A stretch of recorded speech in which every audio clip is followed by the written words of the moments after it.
portfolio to assist the country and the people more broadly so that these kinds of shocks don't keep happening. And India has reacted really swiftly with an absolutely critical set of measures. The government of India has already supplied $16 million in humanitarian aid to Sri Lanka. It has exported 100,000 tons of organic fertilizer to try to help farmers stave off future food shortages.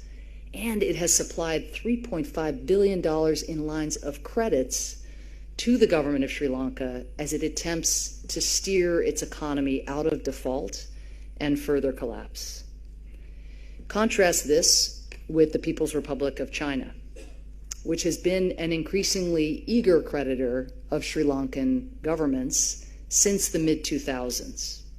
Indeed, over the past 2 decades, China became one of Sri Lanka's biggest creditors, offering often opaque loan deals at higher interest rates than other lenders, and financing a raft of headline-grabbing infrastructure projects with often questionable practical use for Sri Lankans, including a massive port that generated little income and was barely used by ships, an equally massive airport dubbed the emptiest in the world because it attracted so few passengers, and the country's tallest tower that was built as a tourist attraction, yet has never, unfortunately, opened to the public.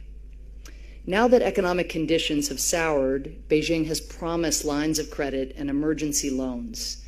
This is critical, since Beijing is estimated to hold at least 15% of Sri Lanka's foreign debt. But calls to provide more significant relief have so far gone unanswered. And the biggest question of all is whether Beijing will restructure debt to the same extent as other bilateral creditors. I've had many conversations here in India and with other partners. This challenge is not unique to Sri Lanka.